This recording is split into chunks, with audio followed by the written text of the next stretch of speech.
Basically, we'll give our ideas on how we can find a solution to this, and then we want you guys to give us your feedback and tell our viewers how um, we can be more considerate and welcoming to everyone in a part to be a part of the Muslim community.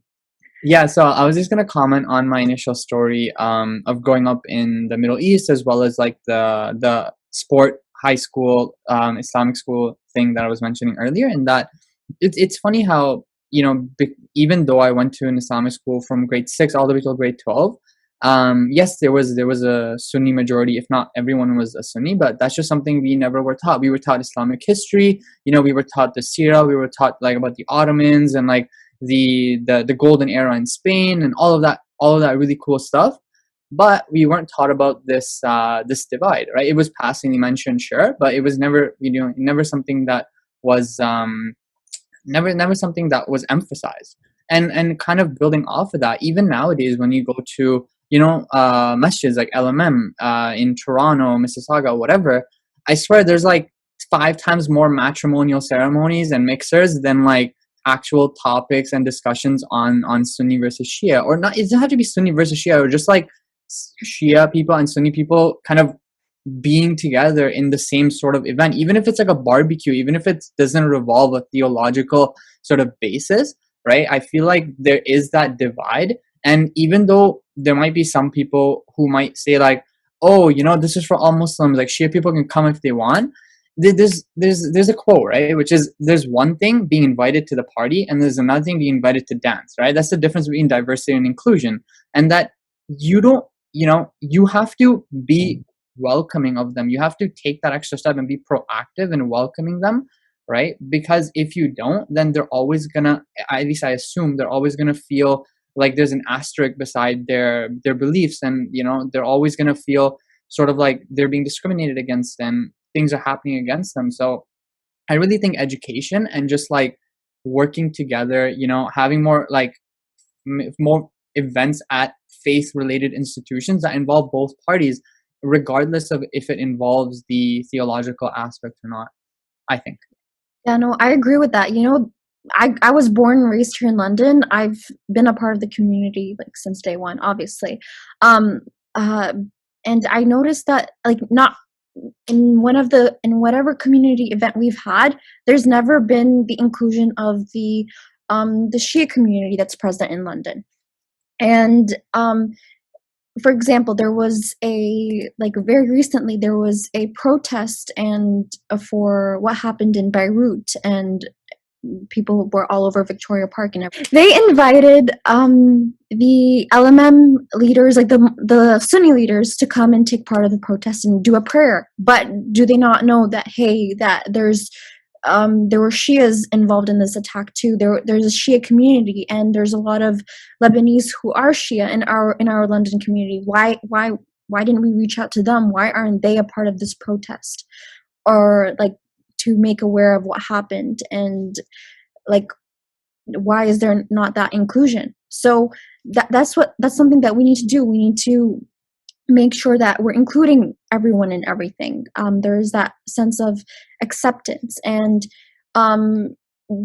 yes, at the beginning it might feel different and it might feel weird, but like we need to normalize it. We need to be like, hey, this is we are a Muslim community, and there's differences, but at the end of the day there's differences between everyone, so we all need to be together and make sure that we're fighting in the same cause. The only, I think, my last like thoughts are like, for us as like the younger generation or the new generation, the most, I mean, obviously education, of course, I agree with Faizan and Yasmin for 100%. Personally, like going out and researching, like instead of just making judgments or making like saying stuff based on what you've heard, like go look it up and see, well, is this actually what's happening, or is this actually what like they believe or what we believe, and having like an open dialogue and like working to break those like accusations and like being more comfortable talking about it, like even within our own MSA, like having those conversations instead of just being like, oh, well, we're all Muslim. Yeah, we're all Muslim, but at the end of the day, like, I'm not just attacking our MSA, but just all these MSAs, because there is like a Sunni majority, they're usually solely catering to Sunnis, and it's never like brought up to Shias are just not like, it's not. I mean, I'm not saying Sunnis are mentioned, but because there's that majority, like it never crosses anyone's mind to be like, well, actually, maybe we should do this to like make them feel more included. So like working to like have those dialogues and break those accusations, and at the end of the day, like the differences between Sunnis and Shias are literally just based on like differences in narrations of the events that happen, or differences in like interpretations of like the verses of the Quran.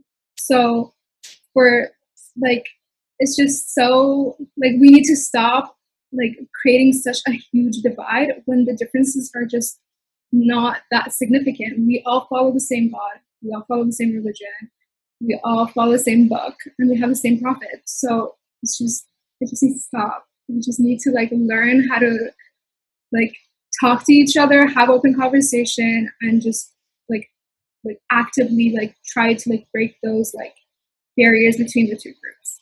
And that's Yeah. I just want to add, Maryam is one of my best homies, and like I literally, whenever I'm like mad or anything, I literally go to her. Not once in my heart like did I feel like she's different from me or anything like that.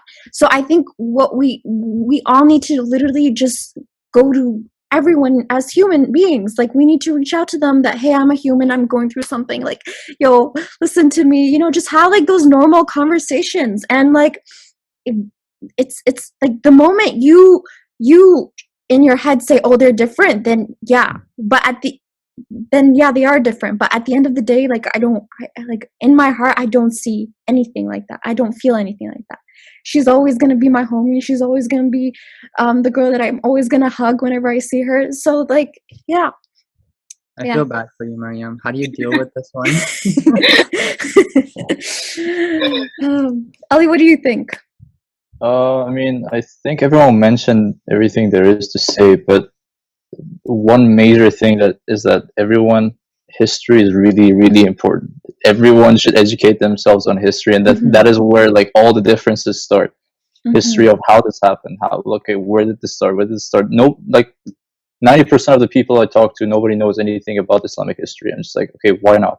Islamic history, and even the history isn't just okay. They separated. Ali ibn Abi Talib wanted to be caliph, but didn't get to be. We say he had to be caliph, but he didn't get to be caliph. Then it was Abu Bakr. But then that's not the only history. Like there's so much to it that you have to learn, but that people don't educate themselves on the matter. If they do, things are going to be much easier. And there's nothing worse than trying to talk to someone and having a debate with someone who doesn't know about history or is ignorant. There's no way you can convince that person. So before having talks, you should know, okay, the person has to be open-minded to learn new things, and they have to actually like go out and do the research, do the work, would be willing to learn. Those are the only things that I think that can change the atmosphere around two